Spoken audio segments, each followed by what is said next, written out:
Welcome to the Sisterhood of Sweat. I am here today with Rhonda Mincey. Rhonda Mincey is a world traveler, international speaker, transformation coach, poet, philanthropist, and author. Rhonda has made her mark speaking to women from all walks of life on how to confront their fears and accomplish their goals. Through her Dare to Dream webinars, love that title, she gives women the power, permission, and push to passionately pursue their dreams. She has frequently spoken at the One Woman Fearless Summit. I love that title as well as the Success Women's Conference. Rhonda has authored several books, including her newly released book for women, Unbridled Dreams. Change your mindset, achieve your goals, and live the best story of your life. Her highly acclaimed book for girls, A Girl's Guide to Being Great, was written to help girls realize their value and maximize their opportunities for a successful life.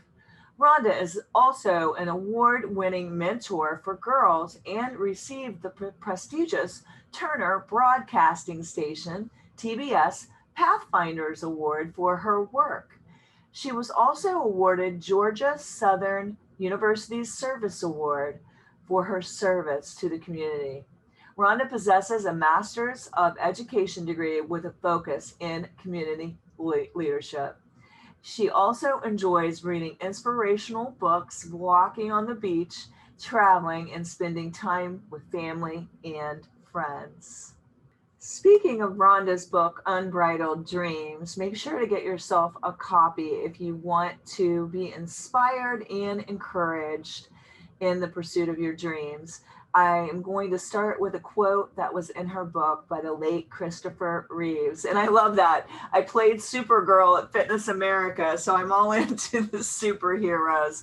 I think we all like to think we can fly. And today we talked about preparing to fly and soar.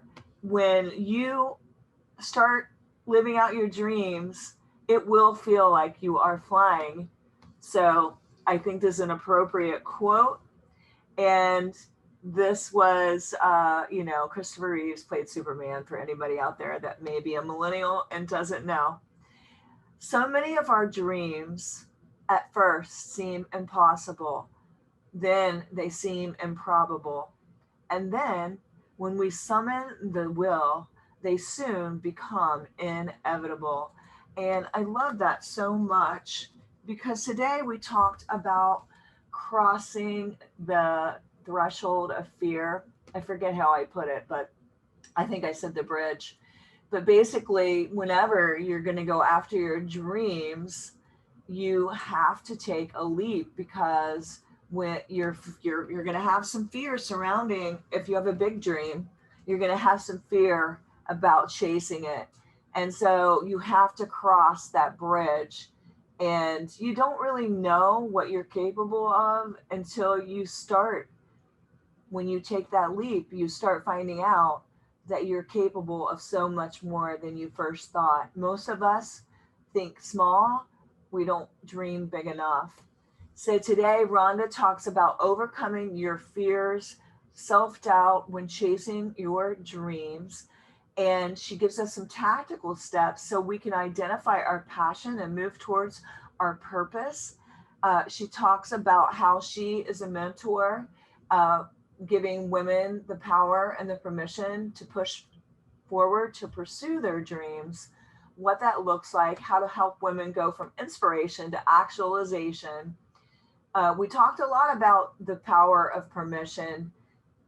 Why do women struggle with this? Why do they need permission? We go into that. We also talk about competition among women and how to turn that into collaboration instead. That was a really good conversation. And then Rhonda gives us reflective questions that all people should be asking ourselves. And I really think that growth and moving forward, it all starts with the questions that you're willing to ask yourself.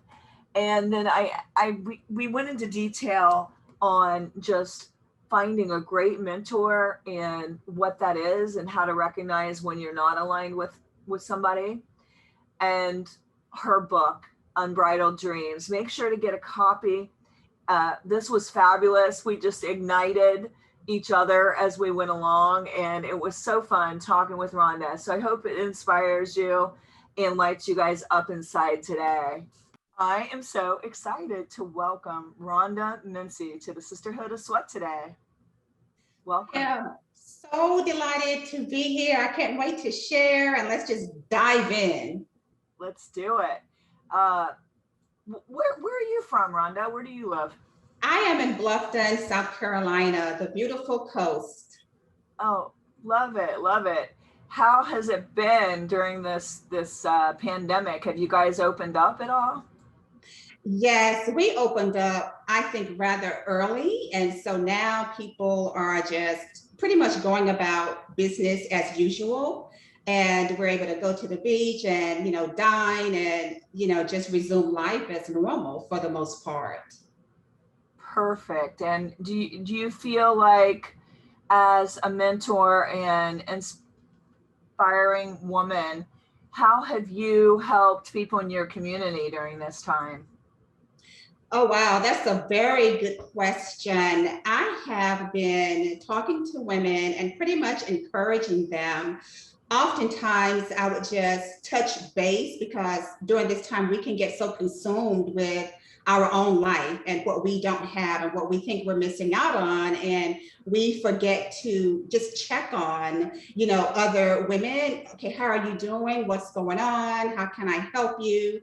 And as a matter of fact, I reached out to someone just a couple of days ago and I asked, how was she? And she said, well, I've been better. And so, we just don't know what women are going through.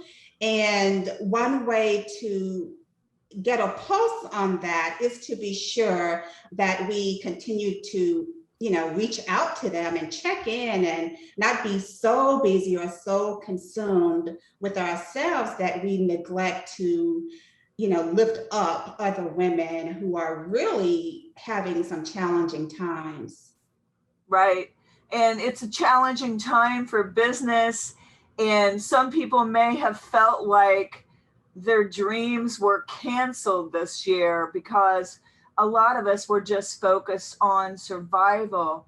But I think that we can thrive even in the most difficult of times. And I would love for you have a great passion for women and giving them the power and the permission to push forward and pursue their dreams. I'm sure you didn't fall there by accident. How did that all evolve and how did you get started in that space? And what is your why? Oh, yes. So, no, I didn't plan to do what it is that I'm doing currently.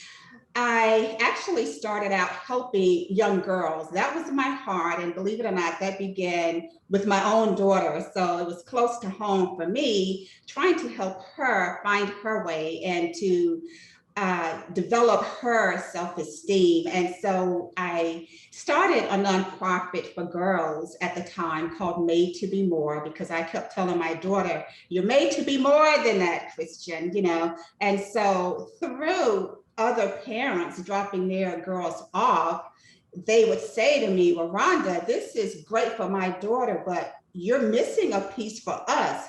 We need to know that we're made for more and we need, some help along the way.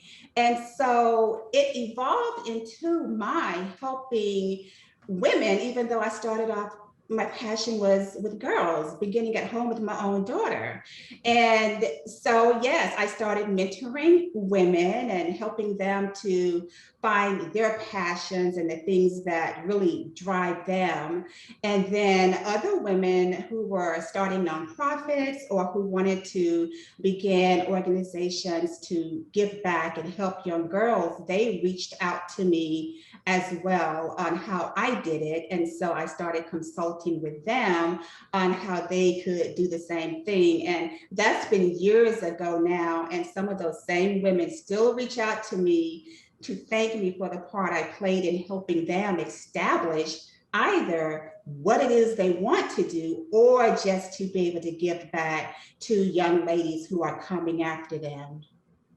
Why do you think it is that, you say your purpose is to give women the power and the permission to Yes. push and pursue their dreams?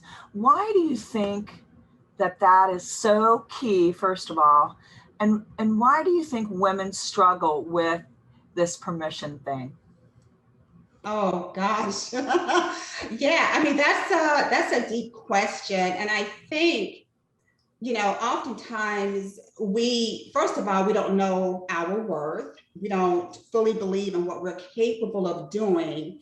And I've heard some women say to me that they feel as though they don't have the support that they need. And so by my giving them the power and the permission, they realize that, okay, this dream of mine is mine to birth, and I have everything within me to do it. So sometimes women just need a sounding board and they need someone to validate what it is that they want to do. And again, tell them it's okay. Go ahead and do it. Go ahead and launch it. You have everything that you need and you have been given it for a reason. And we have to encourage each other. Oftentimes, women are competitive with one another. Right. And yeah, and so we feel like as though,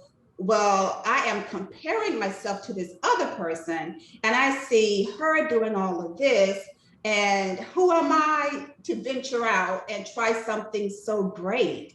And as a mentor, my job is to come along beside that woman and say, who are you not to do it? This is this is for you to do. And so it's really a mind shift into what it is that they can accomplish. Not only that, I truly believe that it's our mandate. I know for me personally, it is my mandate to give back to women. I did not have a mentor growing up or when I was in business. And I know the importance of someone speaking life into you and helping you analyze what it is you're doing and being the wind beneath your wings and just validating and saying, yes, this is what you should be doing.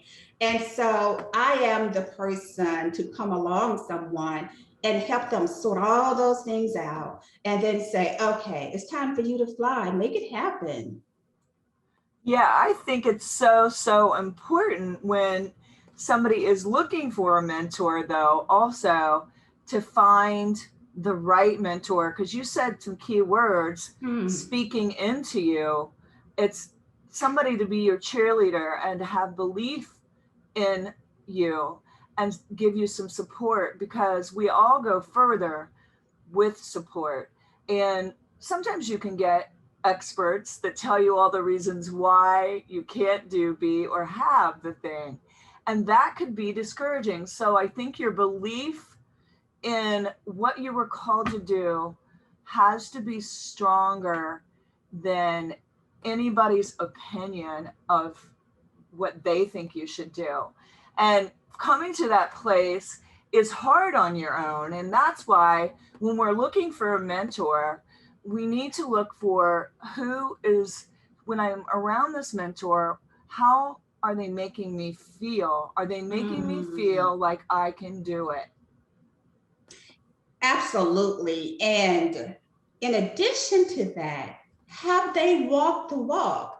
Have they already accomplished some of the same things that I want to accomplish? Right. And so I know I've gone through a lot of things in my life, and I use those experiences to really model before women how they too can overcome, what it is that they're trying to accomplish, rather. And I so agree with what you said. The mentor has to be able to truly speak life into you and hone in into what it is you want to do specifically. I remember recently, as a matter of fact, I have someone who was coaching me, and It wasn't the best experience because I felt as though their agenda was not in aligned with my heart and my passion, even though they thought they were helping me. But then I realized, no, that's just not what I am called to do. And so, we all have this voice within us, and we have to listen to that voice. And even as a mentor, we have to truly tune in to what our, customer, our mentee is saying, so that we can be sure that we are guiding them in the right direction. So true. And I just really think, again, when you're out there looking for a mentor, be selective, because you could really go the wrong direction if you're not in alignment with the person that is supposed to be in your corner. And I loved what you said about collaboration and how as women we get competitive. Let's Mhm. speak to that space, because I think as women we can all be comparing ourselves to others, feeling, instead of honing in on our own dreams and our own passions, we could be seeing somebody else's life thinking the grass is greener, or comparing ourselves. And I feel like that is part of where the competitiveness stems from. What do you think?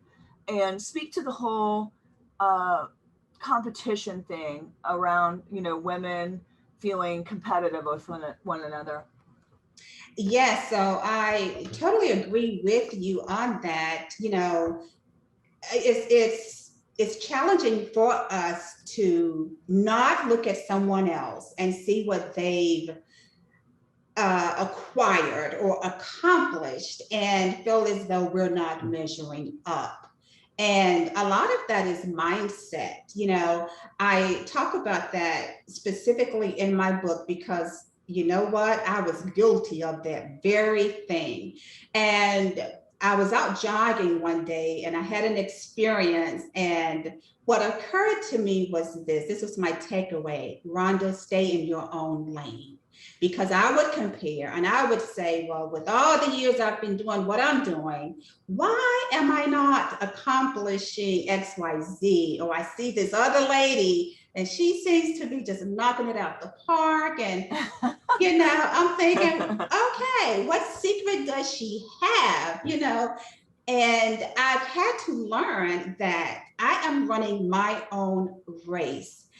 But if we don't have that support person, thankfully I realized that myself and I released the pressure from, competing with this other person, right?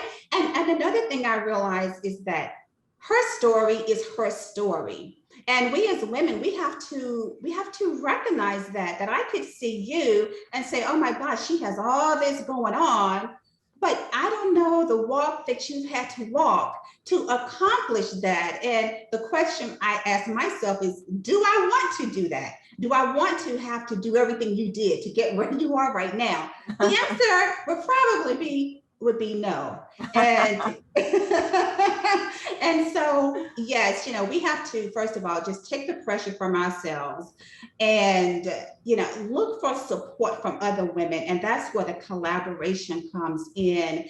I strongly believe that there is a place large enough for all of our gifts, that we don't have to compete, that we can augment each other, we can supplement each other. And one thing I love is when I talk to someone and help them find their way, then I feel as though job well done. I've done what I'm supposed to do.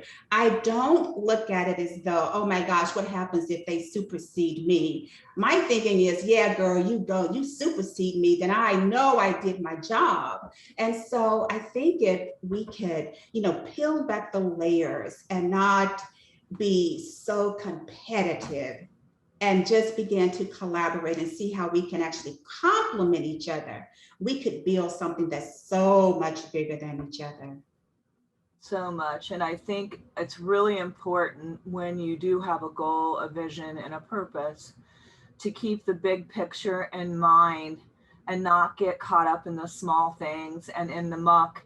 And really, with the competitiveness, along with chasing shiny objects, syndrome, Yes. I think it's also where we may feel lack mindset rather than abundance mindset, and not realize that you were given a purpose, and Mm-hmm. I was given a purpose, and our purpose may be similar, so we could align and collaborate, or our purposes may be entirely different. So if I'm looking at you, I'm not focusing on what I'm called to do. And that brings me to my next question. What are some tactical steps that we can take to identify our passions, and some tactical steps we can, use to move forward to our true purpose? Yes. So, one thing that I find that helps me to fine tune what it is that I really want to do, what sets my heart afire, is to take some time by myself and just be quiet, just sit and just listen. I never forget, I was helping someone in this same situation. And she said, after I just had time alone and tuned out all the noise of the day, I was really able to think and gain clarity about what it is I want to do. So even though that's something that seems small, but when you have, seems like the distractions of the world pulling at you, and social media calling your name, and you have to really pull away and unplug and take time to yourself and ask yourself some core questions, some hard questions. And I call this process just discovering yourself, who you are, what it is that you want to do. And then another thing too is to really assess your strengths, and your desires. What is it that you're good at? Take a look at your past. What have you accomplished before? What are the things that make your heart sing? And start writing those things down and see what the common thread is, so you can find out what is your zone of genius. Where does that lie? And I think if you take the time out to reassess and then to reflect, then you're going to come up with a good starting point to find out what it is that you really want to do. What is your purpose? What is calling you? And that way you can then actualize what you've put down. I love that. And once they, I think we may become clear about our dream, Mm-hmm. and we may find what our purpose is, but then self doubt and fear creeps in when we're chasing our dreams. And what would you speak to somebody that has a big dream, but they're Mm-hmm. stuck? Yes, so you have to, what I would say to that person is, your dream is given to you for a reason. It's yours alone, and it is unique to you. It is for you to bring forth, for you to give birth to. And yes, there will be doubt, there will be fear that creeps up, but you have to know that the dream that you have is bigger than the fear that is trying to overtake you. I look at it this way too. I know that my purpose is bigger than myself. And so I would also say to someone that you have to bring your dream to fruition, not only just for you, but for someone who really needs what it is that you have. That will help you push past the fear and the lack of self confidence, because then we realize, you know what? This really isn't just about me and my feelings of insecurity. It's so much bigger than that. And that is exactly one thing that I did. So I know about stepping out on faith. I know about walking through fear, doing it afraid, because on the other side of that is where fulfillment really is. Oh my gosh. And so, a great example of what you were just saying because there are so many people waiting on you, is your dream is probably unique. And sometimes people try to talk you out of your dream. They mean well, or maybe they can't see themselves doing that, or they just don't see it because it's not their dream. But I remember early on reading this article because I own the Sisterhood of Sweat, which is a fitness boutique for women. I read an article by Les Mills, which is a big exercise. They have Body Pump and all these brand, things underneath their umbrella that they've taken into gyms. They said mostly that gyms were 30 somethings, 30 and under, that was the market, the main market. That's what you should market to. And, the yada, yada, yada on why, that would be the model, and why you wouldn't be able to be successful unless you were modeling your gym in that direction. And I found that actually as, oh, that's exactly why I should be doing what I am doing, which is catering to women that want to be in an all woman kind of facility, and they're not 20 anymore. So maybe they relate more to, I'm relating more to the woman that has had children, that has, a career, or she's, basically a little bit older than 20 something. She has responsibility, a lot of responsibility in her life. And so when you're relating, you find that community that you're relating to, it's a niche. So that in that way, you're niching down your dream so that it's specific, because I can't speak to, if I speak to everyone, I'm actually speaking to nobody. Right. Yes. So finding, just believing in your dreams, because what happened then is what you're talking about. I got in my space. I'm doing it the way that I envisioned it, not the way somebody else envisioned it.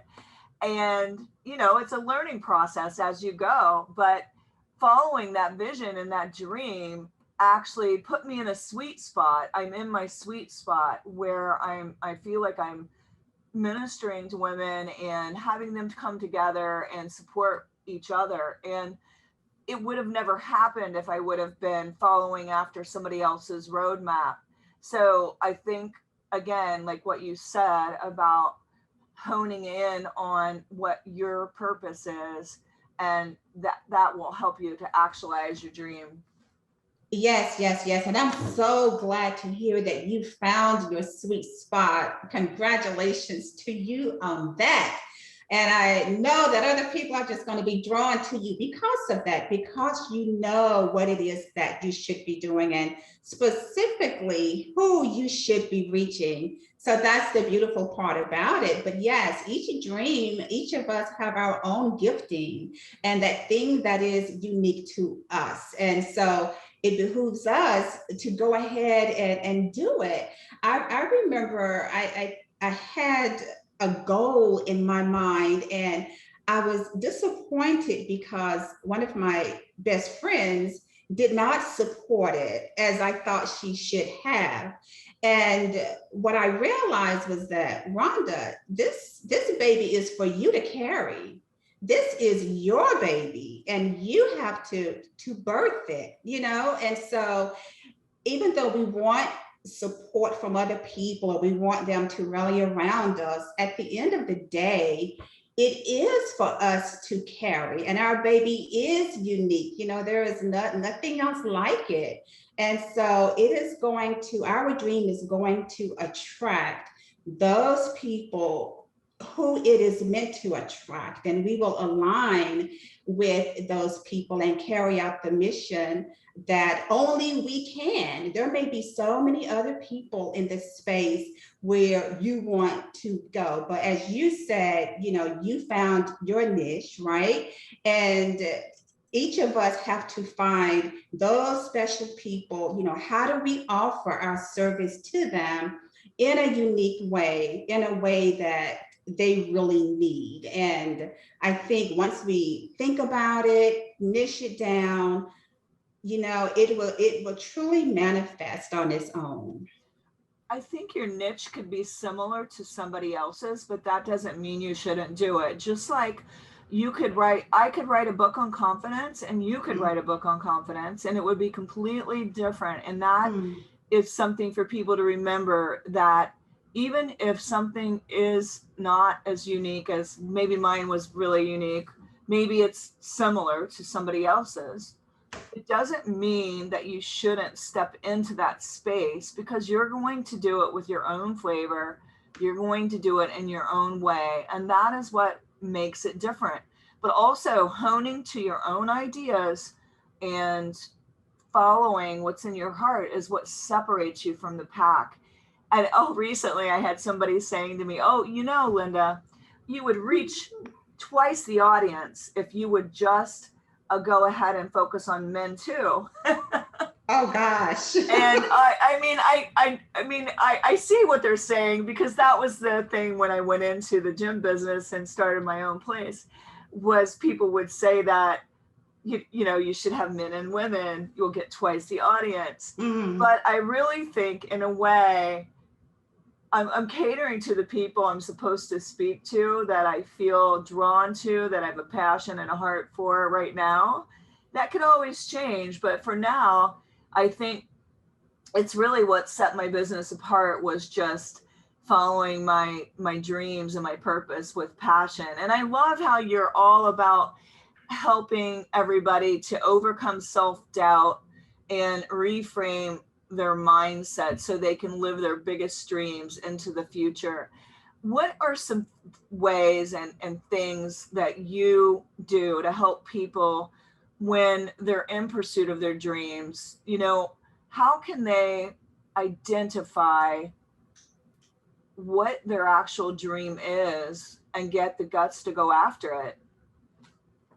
Yes. So to identify their dream, pretty much they need to assess what it is that they really want to do. Oftentimes we have I like to just call it a burning desire. We have something that is pulling towards us, and sometimes we can't quite articulate it. And if not, that's okay. But let's break down what it is that you want to do. And we're not talking about what do you think is possible, right? We're not thinking about the hurdles, and we're thinking about you have carte blanche. You can do anything you want to do in the world. What is that thing that you would do, or that you feel you should be doing? And then once we go through that process of identifying that thing, a lot of times, of course, it relies or relates to your own genius, those things that are so natural to you. For instance, my ability to relate to other people, it's just so natural to me, and my giving spirit is just what I do, right? So let's find out what is unique to you, what is calling you. And then once we know what that thing is, now we have to put legs to it, because this is the time for us to act. This is not the time for us to have inertia or just think that, okay, now I know. It's good to know, but now that you know, it's time to act on it. And so that is when we would develop a plan of action on how to move forward and take your dream, from just something you've been thinking about to actually manifesting that dream of yours. I love that. That was so well put. And like what you said, I can still remember being in this place where my business was inside of a business. And Mm-hmm. one day I just said, well, because something was going on that really shouldn't have been. And it's just like, well, I could complain about it or I could do something about it. I remember saying that out Mm-hmm. loud. And it's kind of like, once you get the dream in your mind and you realize that, well, I might do this bit a bit differently if it was my own place, you have to get the guts then. Like when you are in the nest, like a birdie, you got to Mm-hmm. get the guts to fly. How can we prepare everybody out there? Because I know everyone has a dream in their heart. It may be buried under hard work and lots of responsibility, but I know Mm-hmm. that everyone has a dream. How can we help them and prepare them to fly? Yes, so true enough, some dreams are buried and some are just not followed through because we have excuses, we have doubt, or worse, we think our dreams won't make a difference. We think that they don't matter. We think that, you know, I can go ahead and live even if I don't accomplish my dreams. So sometimes we just accept being stagnant and accepting the status quo for our life. But we cannot just remain complacent. And so what we have to do really is have a shift in our mind, you know, have a different, totally different mindset that what is given to me is so big, it is so important.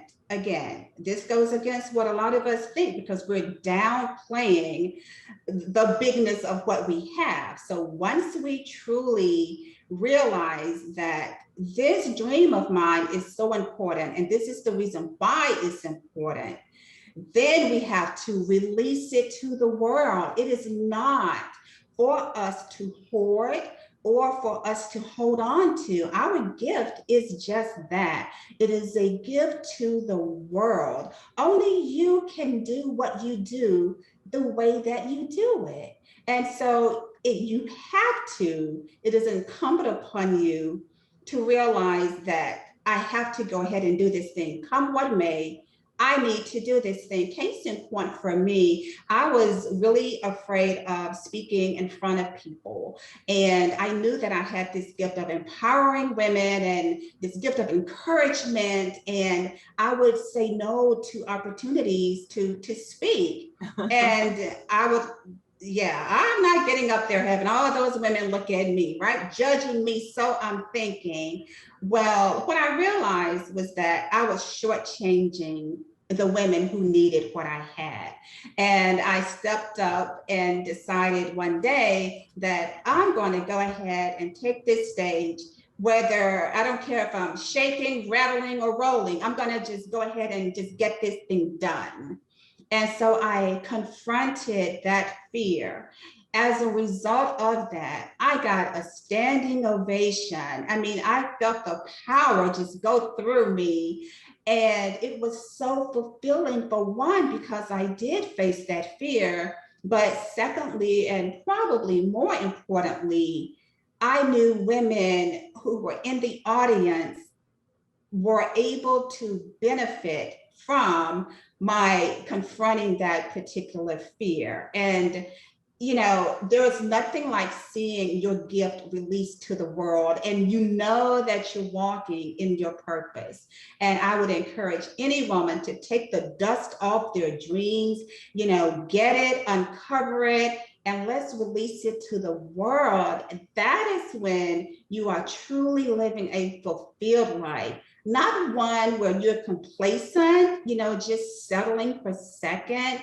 No, it is time to release your dream to the whole world. It's a big world, but you have a big dream and a big gift to really, really benefit someone else.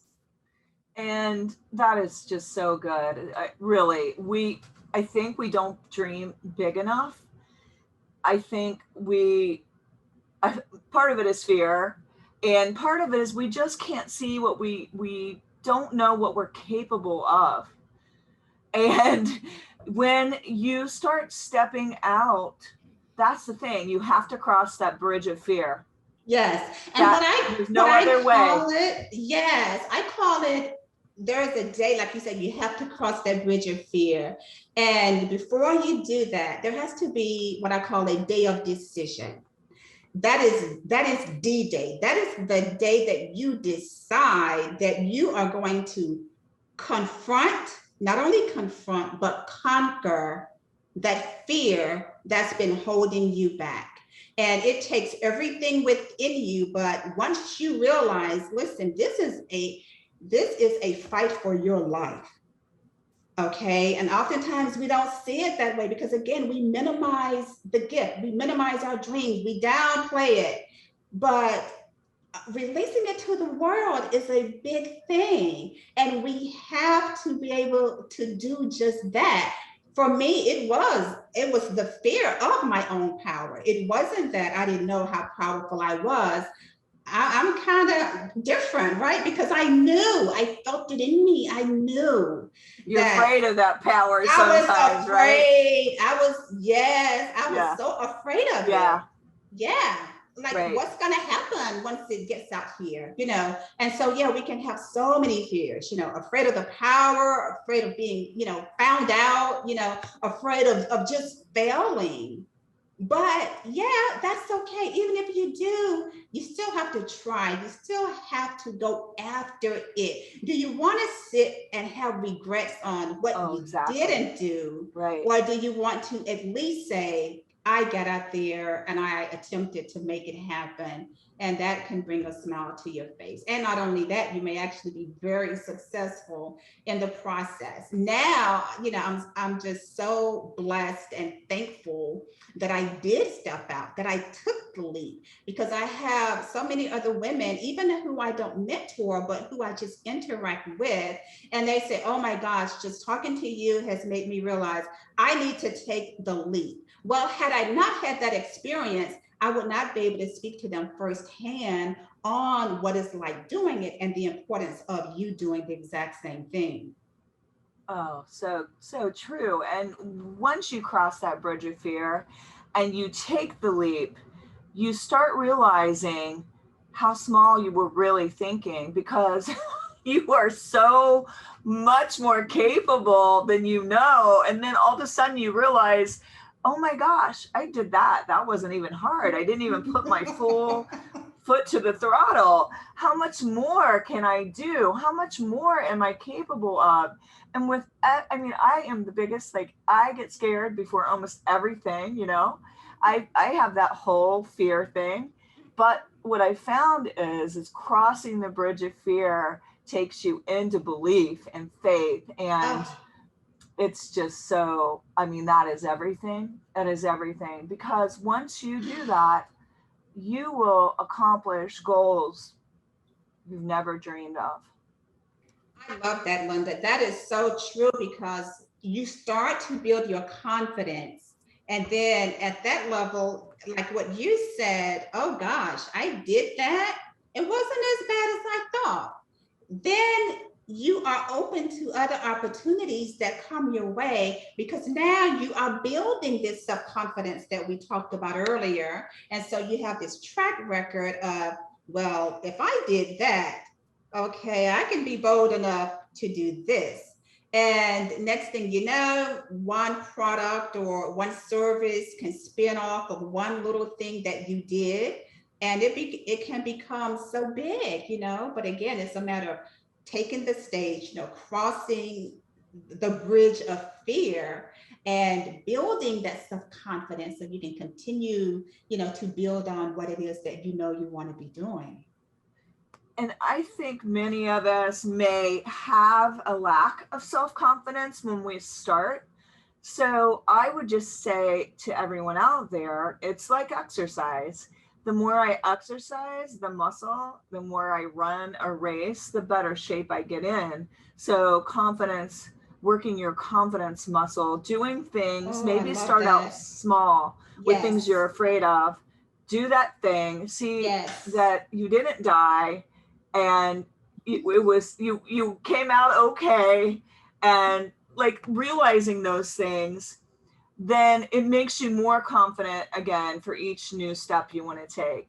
I so love that. Exercise your confidence muscle. Yes, yes, yes. I walk about 5 miles each morning and I've begun jogging. And so I know what it's like to build strength. And so I can so relate to that analogy. But yes, the more you do it, guess what? The better you become at it. And Right. if I can run 5 miles, then I think, well, perhaps I can do six. And the same way with building that self confidence up. And what I like to do too is look at my milestones. See, okay, this is my milestone. I've accomplished this.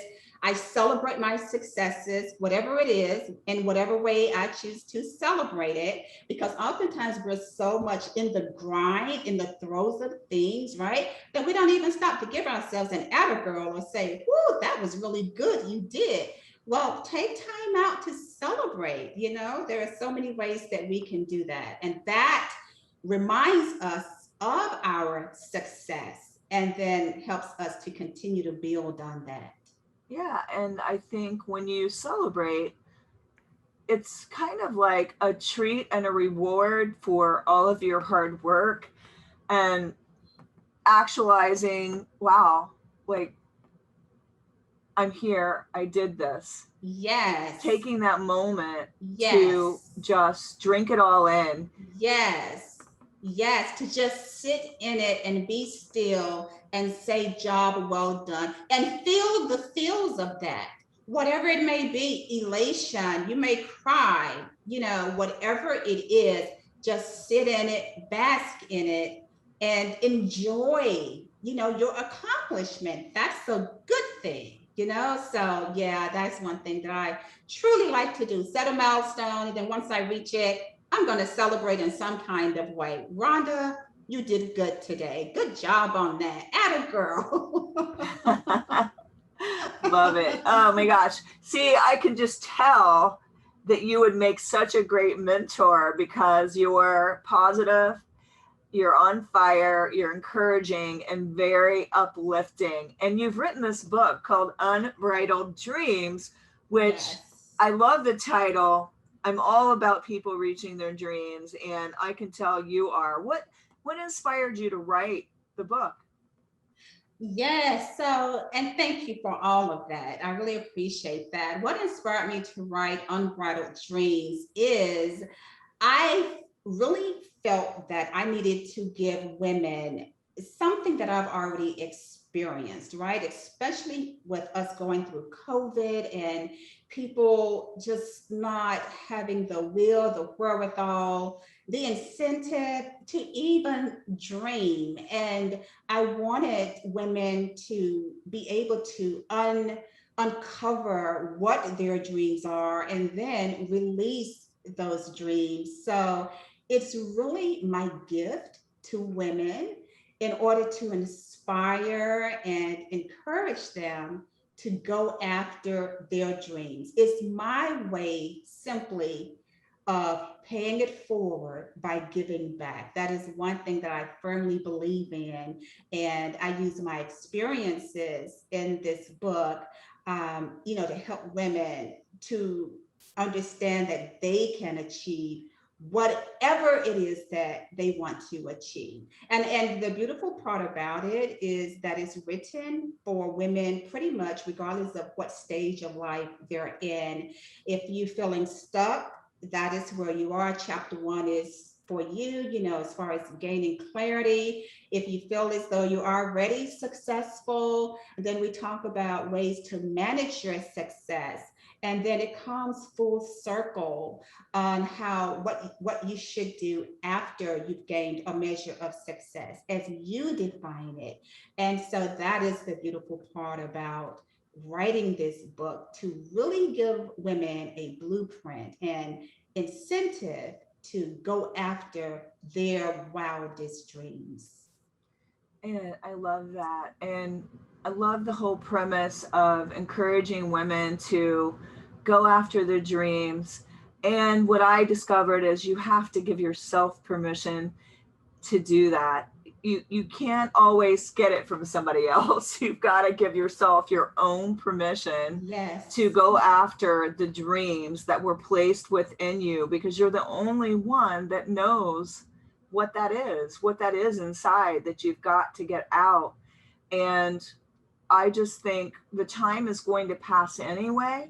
So if the time is going to pass, would you rather just not have any goals or dreams, or or very, basically you're acquiescing to be on this low keel, or would you rather then spend that time and energy going after your dreams, throwing mud against the wall, seeing what sticks, and just living full out? Because I think the thing is, I remember when I was getting like, I'm going to be 59 in September, and I reached this place in my life. My husband and I, we call it our dessert phase because we'd done all our hard work. We could enjoy the fruits of our labor. Now I could just rest and put my feet up and enjoy the fruits of my labor, but I was getting kind of bored. And so what I recognized was is the time is going to pass. I want to live each and every moment to the fullest, going fully after my dreams. And when I reach one dream, then maybe there's another one ahead.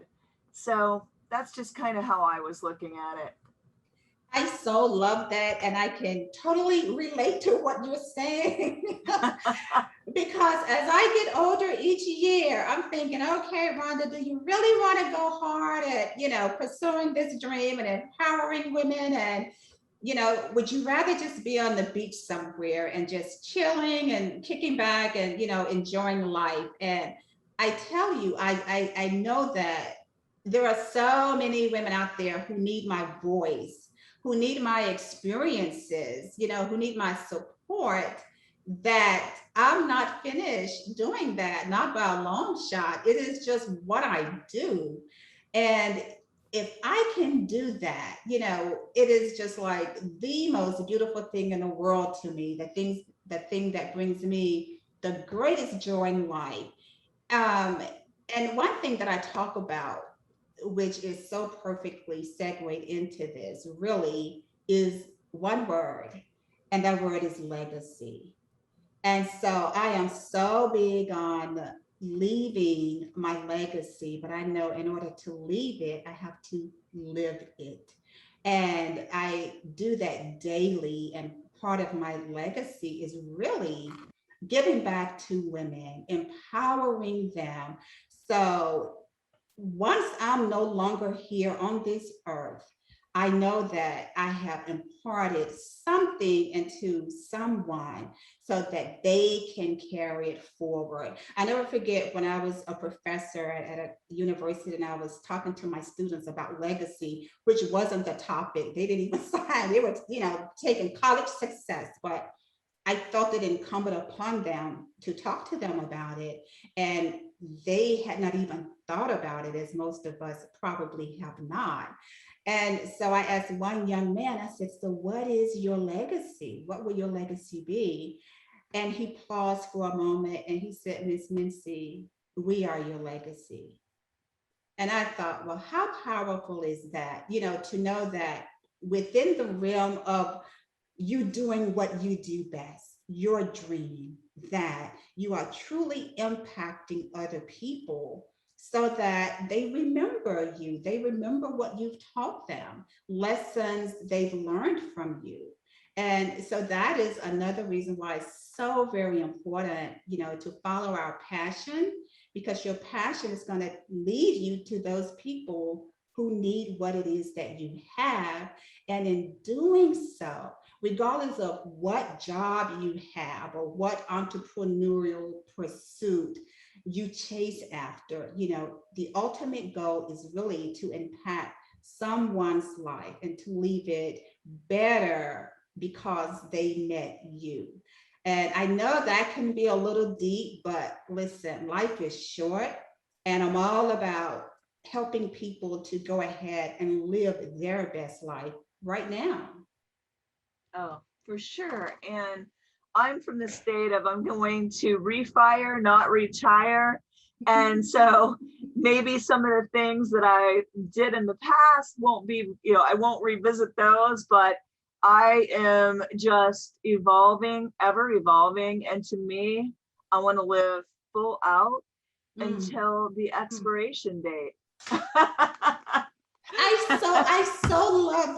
so love your saying you want to live full out. I can see that as a quote, and I'm looking at my office now because I think I want to print that out and just like have it up. Just live full out. I so love that. And I think if people can get that in their head, living full out, what does that look like, for each person? That's a beautiful way of putting it. Show up every day energetic, on fire, using everything within you, that's fulfilling to you. So good. This has been such a great conversation today. I hate for it to end, Oh my but as gosh. always, it's time to say goodbye to everybody out there. And I just want to thank you, Rhonda, so much for coming on. You're so like positive again. You had such an energetic spirit and a positive light that Mm, I feel everybody's going to feed off of that and we'll all be a little better for it. Where can everybody reach you today on social media? yes. Thank you so much. So I am on Instagram, Rhonda G. Mincey. And of course, my website for those who don't do social is rhondamincy.com. And you can find me on LinkedIn as well. Perfect. Thank you again. And thanks everybody for listening to this episode of the Sisterhood of Sweat. Bye, everybody.